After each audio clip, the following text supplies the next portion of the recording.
Hello my dear student, कैसे हैं आप लोग। आप सभी लोगों का वर्मा टीचिंग सेंटर के यूट्यूब चैनल में आप लोगों का हार्दिक स्वागत है। और पहले के तरह आज भी अपने लोग ऑनलाइन ही क्लास करेंगे। अभी फ़िलहाल जब तक लॉकडाउन है उसके बाद ये कंटिन्यू क्लास चलता रहेगा ऑनलाइन। रीज़न है आज ऑनलाइन क्लास की व्यवस्था समय की मांग हो गई है। जो समय चल रहा है, जिस तरह से अर्थव्यवस्था बदलता जा रहा है, देश की स्थितियां बदलती जा रही है, उसके हिसाब से ये ऑनलाइन एजुकेशन की व्यवस्था मस्ट इम्पोर्टेंट हो गई है। और अगर अपने लोग समय के साथ साथ नहीं चलते हैं तो काफ़ी अपने लोग पीछे रह जाएंगे, है ना। ऑनलाइन एजुकेशन तो अपने लोग भी समय के साथ साथ ही चल रहे हैं, और ख़ास करके लॉकडाउन में तो इसकी विशेषता बहुत ही ज़्यादा अधिक हो गई है। तो अपने लोग आज 12th का क्लास देखते हैं, 11th 12th में है, अर्थशास्त्र में देखते हैं, यानी इकोनॉमिक्स में न्यू चैप्टर है 4th लेसन का मांग एवं मांग के नियम। क्या है? मांग एवं मांग के नियम। न्यू चैप्टर है demand and law of demand. ठीक है। अब मांग क्या है, मांग के नियम किसे कहते हैं, अपने लोग पहले इस चीज़ को अच्छे ढंग से समझ लेते हैं। पहले मांग को देख लेते हैं, उसके बाद मांग के नियम को देखेंगे। ठीक, तो आइए पहले मांग देखते हैं। अपने लोग मांग, जैसे वर्ड दिमाग में आता है मांग, किसी वस्तु को प्राप्त करने की इच्छा दिमाग में आता होगा, या डिमांड। जैसे अपने लोग कुछ सोच लिए, काश हमारे पास मोटरसाइकिल होता। जिसके पास साइकिल है वो मोटरसाइकिल की इच्छा रखता है, और जिसके पास मान लीजिए मोटरसाइकिल है वो कार लेना चाहता है। मतलब आवश्यकताएं अनंत है ना, तो सब कुछ ना कुछ चाहता है। हमारे पास ये हो, हमारे पास ये हो, हमारे पास ये हो, सब। तो इसी को तो मांग समझ लिया जाता है। समाज में अगर कोई किसी चीज़ को प्राप्त करने की इच्छा रखता है तो उसको मांग मान लिया जाता है, डिमांड। लेकिन अर्थशास्त्र में मात्र इच्छा मात्र को, बस किसी वस्तु को प्राप्त करने की इच्छा हो जाना ही मांग नहीं कहलाता है। हमारे बात को ध्यान से सुनिएगा। सामान्यतः किसी वस्तु को प्राप्त करने की इच्छा मांग कहलाता है, परंतु अर्थशास्त्र में किसी वस्तु को प्राप्त करने की इच्छा मात्र को हम मांग नहीं कहेंगे। तो भैया मांग कहेंगे किसी जब इच्छा को नहीं कहेंगे। तो मांग के लिए 3 चीज़ों का होना आवश्यक है। 3 चीज़ जब किसी व्यक्ति के पास होगा तब उसकी इच्छा मांग कहलाएगी। पहला तो फर्स्ट तो इच्छा हो गया, ध्यान दीजिएगा। किसी वस्तु को प्राप्त करने की इच्छा होना ज़रूरी है। उसके पास उसको खरीदने के लिए पर्याप्त साधन होना चाहिए। उसको खरीदने के लिए क्या होना चाहिए? पर्याप्त साधन। पर्याप्त साधन, ये 2 चीज़ मोस्ट इम्पोर्टेंट, इच्छा और उसे प्राप्त करने का साधन, और साधन को खर्च करने की क्षमता। खर्च करने की क्षमता, ये 3 चीज़ किसी भी कोई भी मांग कब कहलाता है, किसी वस्तु को इच्छा करना मांग कब कहलाता है, उसके लिए 3 चीज़ होना जरूरी है। ध्यान सुनिएगा। इच्छा, पर्याप्त साधन और साधन को खर्च करने की क्षमता। हम लोग इसको अच्छा से समझते हैं, तब बाद लास्ट में उसको आप लोग का डिफिनेशन लिखवा देंगे। ठीक, किसी व्यक्ति के पास अगर किसी वस्तु को प्राप्त करने की इच्छा हो और उस इच्छा को प्राप्त करने के लिए उसके पास पर्याप्त साधन हो, अर्थात रुपया पैसा हो, ध्यान दीजिएगा, और उस साधन को खर्च करने की क्षमता हो, ये तीनों चीज़ जब रहेगा, या ये दोनों चीज़ पर्याप्त साधन और साधन को खर्च करने की क्षमता रहेगी, तब किसी भी व्यक्ति की इच्छा उसका क्या कहलाएगा? मांग कहलाएगा। अगर उस इच्छा को पूर्ति के सभी साधन हो उसके पास, और साधन के साथ साथ वो जो उसके पास साधन है उसके पास खर्च करने की क्षमता हो, तब उस व्यक्ति का इच्छा क्या कहलाता है? मांग कहलाता है। अब इस चीज़ को अपने लोग पहले एक एग्जाम्पल से समझते हैं। ठीक है। अब कोई एक कंजूस व्यक्ति है। ध्यान सुनिएगा, बड़ा ही मतलब रोचक है, ये एग्जाम्पल दे रहे हैं आप लोग को, एक बार समझ के समझ जाइएगा। मान लेते हैं कोई व्यक्ति है, उसको इच्छा हो रहा है कार खरीदने का। ध्यान सुनिएगा, क्या हो रहा है? कार खरीदने का इच्छा हो रहा है, ठीक है, और उसके पास बस इच्छा है, तो उसका इच्छा तो मांग नहीं कहलाएगा। अब मान लेते हैं उसके पास पर्याप्त साधन भी है, उस व्यक्ति को इच्छा भी है और उसके पास पर्याप्त साधन भी है कार को खरीदने का, लेकिन वह क्या है? कंजूस है। वो खरीदना चाह रहा है, उसके पास पैसा भी है, उपलब्ध साधन भी है, लेकिन वह साधन को खर्च करने का वो क्षमता नहीं रखता है, कंजूस टाइप का, नहीं साधन को हम खर्च नहीं करेंगे। तो क्या उस व्यक्ति का मांग कहलाएगा? उस व्यक्ति का इच्छा मांग कहलाएगा? नहीं कहलाएगा। जैसे एक मान लीजिए एक भिखारी है और वह बहुत बड़ा सपना देखता है जो मैं महल खरीद ले, तो क्या उस भिखारी का वह इच्छा मांग कहलाएगा?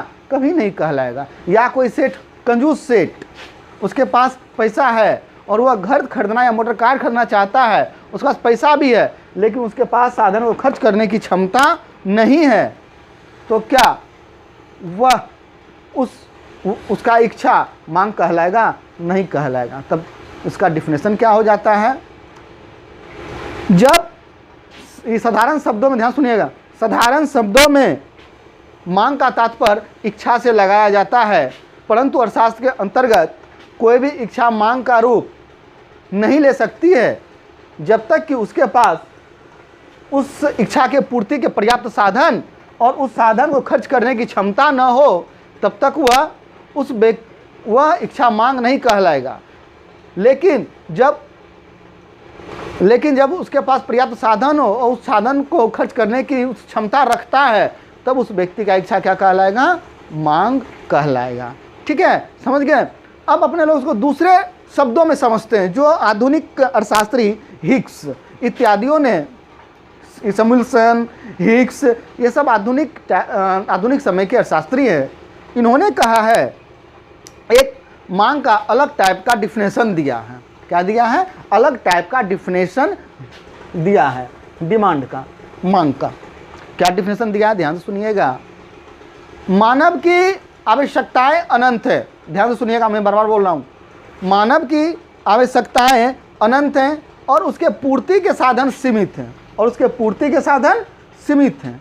और जग जाहिर बात है, जो मानव अपने सीमित साधनों से समस्त मांग की, अपने समस्त आवश्यकताओं की पूर्ति नहीं कर सकता है, ठीक है, तो मांग,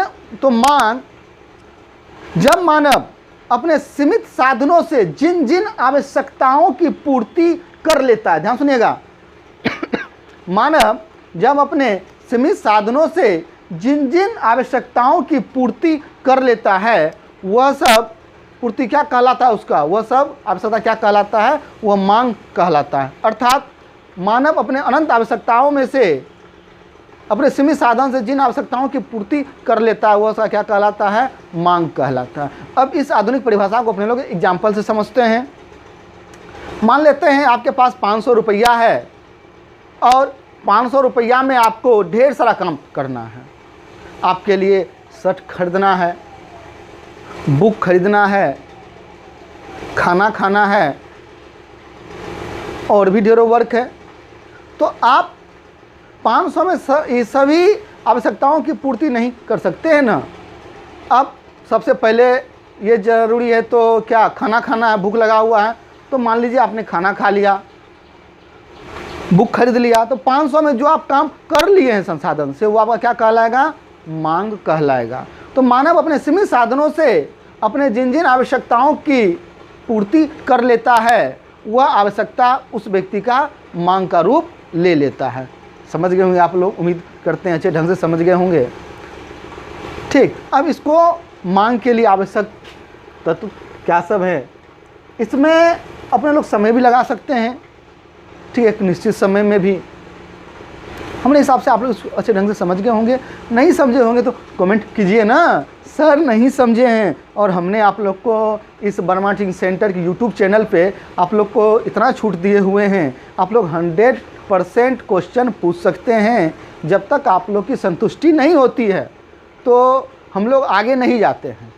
ठीक है, मांग को अच्छे ढंग से समझ लिया है, और मांग के नियम पे जाने से पहले, यानी डिमांड समझ लिए हैं, एंड लॉ ऑफ डिमांड को जानने से पहले अपने लोग ये जो है मांग को कौन कौन कारक क्या सब इफेक्टेड करता है, अर्थात प्रभाव डालता है, क्या सब चीज़ से मांग प्रभावित होता है, कभी घट गया, कभी बढ़ गया, कभी कुछ, तो किन किन कारणों से मांग, आदमी जो मांग करता है, लोग इच्छा करता है, उसको खरीदता है, वो किस किस चीज़ों से इफेक्टेड होता है, कभी बढ़ता है, कभी घटता है, किन किन कारणों से ये सब होता है, इसको जान लेना बहुत ज़रूरी है। क्योंकि 12th में मांग के नियम, डिमांड एवं लॉ ऑफ डिमांड एक ऐसा चैप्टर है जिससे बार बार क्वेश्चन आ रहा है 12th में। ठीक है, तो इसको थोड़ा सा डीपली जानना अपने लोग के लिए ज़रूरी हो जाता है।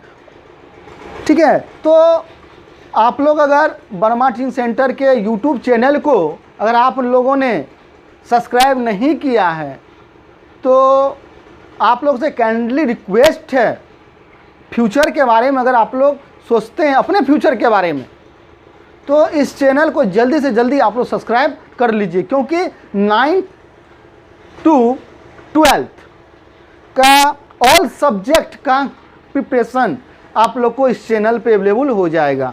लॉकडाउन अभी भी है, तब भी, लॉकडाउन के बाद भी ये कंटिन्यू आप लोग को मिलता रहेगा। ठीक है, तो जल्दी जल्दी आप लोग सब्सक्राइब कर लीजिए। आप लोग के जितने फ्रेंड सर्किल हैं, फ्रेंड है, फैमिली है, सबको जल्दी, जितने भी स्टूडेंट हैं, प्रॉपर आप लोग अपना इस चैनल को सब्सक्राइब कर लीजिए, करवा दीजिए, आप लोग के लिए अच्छा रहेगा। ठीक है, तो अब आते हैं अपने लोग, पहले मांग को प्रभावित करने वाले कारक कौन कौन है, जरा सोचिएगा किन किन कारणों से मांग इफेक्ट होता है। आप जो बाज़ार जाते हैं तो किन किन कारणों से आपका मांग बदल जाता है। लेने जाते हैं चीनी, मान लीजिए 2 किलो, दुकान पे गए तो क्या ऐसा होता है चेंजेज, जो 2 के बदले कभी 2.5 किलो चीनी ले लेते हैं, 2.5 केजी चीनी, कभी 3 किलो चीनी ले लेते हैं, तो कभी 1 केजी लेके वापस आ जाते हैं। ऐसा क्या सब होता है, तो आइए अपने लोग उस चीज़ को देखते हैं। तो पहला कारण क्या, जरा सोचिए तो, जब मान लेते हैं आप लोग चीनी लेने के लिए बाज़ार गए, कभी हो जाता है जो 2.5 किलो चीनी ले लिए, 3 किलो चीनी ले लिए, लेने गए हैं 2 केजी ले लिए हैं ज़्यादा, या कभी ऐसा क्या होता है लेने के लिए गए ज़्यादा और ले लिए कम। तो ऐसा क्यों होता है, क्योंकि मूल्य में परिवर्तन के कारण ऐसा होता है। तो पहला कारण क्या हो गया, मूल्य में परिवर्तन, अर्थात चेंज इन प्राइस। अगर उस चीनी का दाम अगर बढ़ा रहेगा, यानी अगर उसका दाम अगर चीनी का बढ़ जाता है, और आपके पास साधन तो लिमिट है, मान लीजिए 1 किलो का चीनी या 2 केजी चीनी का दाम लेके आप गए हुए हैं, मान लेते हैं अपने लोग, लेकिन अगर दाम उसका बढ़ जाता है चीनी का, तो क्या बोलते हैं, दाम बढ़ गया है तो कम चीनी लेके आ जाते हैं। और अगर दाम अगर कम हो जाता है, अगर उसका प्राइस लो हो जाता है, कम होता है, तो क्या बोलते हैं, ओ इतना हो गया, थोड़ा सा बढ़ा चीनी दे दीजिए, बोलते हैं ना। अगर मूल्य में परिवर्तन होता है तो उसके खरीदने की मात्रा में भी परिवर्तन हो जाता है, अर्थात मूल्य में परिवर्तन से मांग में परिवर्तन होता है, मांग इफेक्टेड होता है। ठीक है, उसके बाद आय में परिवर्तन, ये तो बहुत अच्छी बात है, मूल्य में परिवर्तन से ज़्यादा आय में परिवर्तन। ठीक है, change in income, change in income. अब आय में परिवर्तन क्या है, मान लेते हैं आपका इनकम अगर 10,000 रुपया मंथली है, तो आप अपने बजट के हिसाब से सामान खरीदते हैं। अगर आपका इनकम 10,000 से 25,000 हो जाता है, ध्यान दीजिएगा, आपका इनकम क्या हुआ, वो 10,000 से 25,000 हो गया, तो आप ज़्यादा वस्तु का नहीं यूज कीजिएगा, आप ज़्यादा अधिक वस्तु खरीद लेने लगिएगा।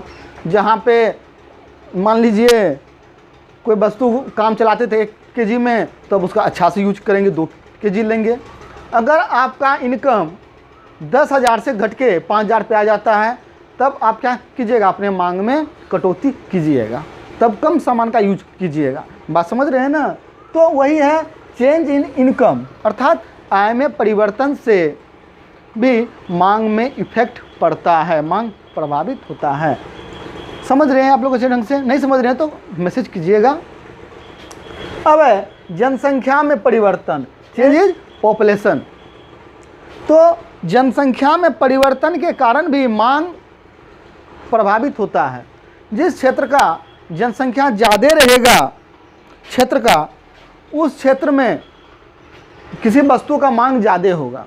किसी क्षेत्र में जनसंख्या जितना अधिक रहता है तो उस एरिया में उस वस्तु का मांग उतना अधिक होता है। जिस एरिया में या जिस फैमिली में अगर आदमी कम है, उसके सदस्यों की संख्या कम है, तो कम संख्या में सामान खरीदेगा। अगर उसके परिवार में ज़्यादा व्यक्ति है तो ज़्यादा सामान खरीदेगा। अर्थात जनसंख्या में परिवर्तन से भी वस्तु के मांग में असर पड़ता है। उसके बाद है आदत, रुचि तथा फैशन में परिवर्तन। ये बड़ा इंटरेस्टिंग पॉइंट है। चेंज इन हॉबीज, टेस्टी, है ना, और फैशन। अगर ये सब में चेंज होता है तो इससे भी परिवर्तन पड़ता है। अब आदत, रुचि तथा फैशन में परिवर्तन। अब मान लीजिए जैसे जैसे आदमी बड़ा होता है तो उसका आदत, फैशन ये क्या होता है, चेंज होते जाता है। और पहले मान लीजिए कोई बच्चा है, कम वस्तु का डिमांड करेगा, लेकिन बड़ा उसका आदत बढ़ता जाता है, वो अधिक से अधिक सामानों का क्या करेगा, डिमांड करेगा। लोग अपने को जिस व्यक्ति का आदत या रुचि जिस वस्तु में ज़्यादा है उसका वो मांग क्या करेगा, उस वस्तु का मांग ज़्यादा करेगा। और जिस व्यक्ति का किसी वस्तु में इंटरेस्ट कम है, रुचि कम है, तो उस वस्तु का मांग वो क्या करेगा, कम मात्रा में उस वस्तु को मांगेगा। समझ गए? अब है मौसम में परिवर्तन। अब मौसम में परिवर्तन से भी ध्यान दीजिएगा, मौसम में परिवर्तन से भी वस्तु का मांग चेंज होता है। जैसे मान लीजिए ठंडा का समय आता है तो गर्मी का जो कपड़ा अपन यूज करते हैं, हल्का कपड़ा, उसका डिमांड कम हो जाता है और गर्म कपड़ा का मांग ज़्यादा हो जाता है, जैसे स्वेटर, जैकेट इत्यादि। लेकिन जब गर्मी आता है तो गर्मी में क्या होता है, स्वेटर जैकेट का मांग बहुत कम हो जाता है और ठंडा कपड़ा का, जैसे पतला कपड़ा का मांग अधिक हो जाता है। जैसे बरसात आ गया तो बरसात में क्या होता है बाबू, जो छाता का मांग ज़्यादा हो जाता है, रेनकोट का मांग डिमांड ज़्यादा हो जाता है।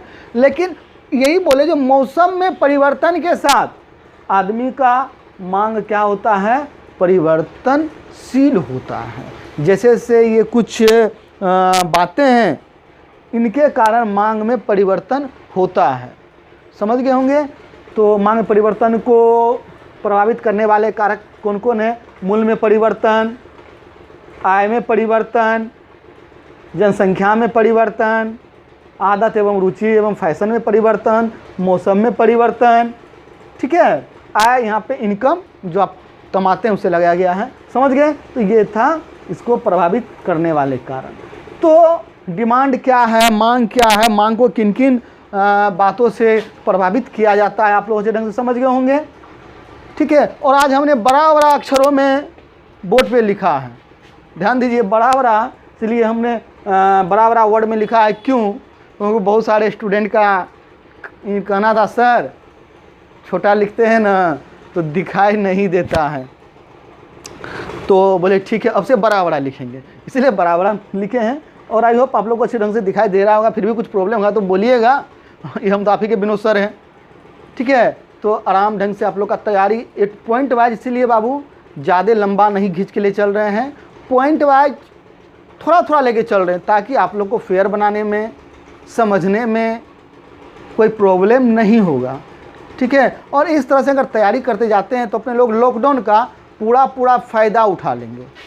ठीक है, लॉकडाउन में जो नहीं पढ़ रहा है, अगर उनके पास मेरा ये बनवाटिंग सेंटर का यूट्यूब चैनल के माध्यम से अगर ये वीडियो चला जाता है क्लास का, तो वो तो पढ़ेगा। अरे जितना पढ़ा हो रहा है वो तो पढ़ेगा, वो तो कंप्लीट हो जाएगा। जब लॉकडाउन टूटेगा, जब क्लास प्रॉपरली चालू भी हो जाएगा, उसको तो दिक्कत नहीं होगा। ठीक है, समझने में, आगे बढ़ने में, तो आप लोग तो समझ ही रहे होंगे। तो नेक्स्ट क्लास में फिर मिलते हैं अपने लोग मांग के नियम को लेके। ठीक, लॉ ऑफ डिमांड को लेके अपने लोग नेक्स्ट क्लास में समझेंगे। और एक चीज़, आप लोग ईमानदारी के साथ पढ़िए, ठीक है। और अभी का समय का मांग है ऑनलाइन क्लास, आप घर पे हैं, घर में रह के पढ़िए, बाहर मत निकलिए, अभी मत निकलिए बाबू, क्योंकि बाहर अगर आप जाते हैं कहीं ना कहीं आपके जीवन को खतरा है, आपको खतरा है, आपके फैमिली को खतरा है। बात आप समझ रहे हैं? जान है तो जहान है। फिर लॉकडाउन खुलेगा, जहाँ पे प्रॉपर्ली क्लास 3 साढ़े 3 घंटा का होता था, ज़्यादा होता था 5 घंटा का क्लास चलेगा, मैनेज होगा, ठीक है। तो टेंशन नहीं लेना है। आप लोग वर्मा टीचिंग सेंटर के यूट्यूब चैनल पे बने रहिए कंटिन्यू विनोद वर्मा के साथ में। तो फिर अपने लोग नेक्स्ट क्लास में मिलते हैं, तब तक के लिए हंसते रहिए, मुस्कुराते रहिए और ऑनलाइन तैयारी घर पे अभी बैठ के करते रहिए, बाहर नहीं निकलना है। तो फिर कल मिलते हैं, तब तक के लिए बाय बाय।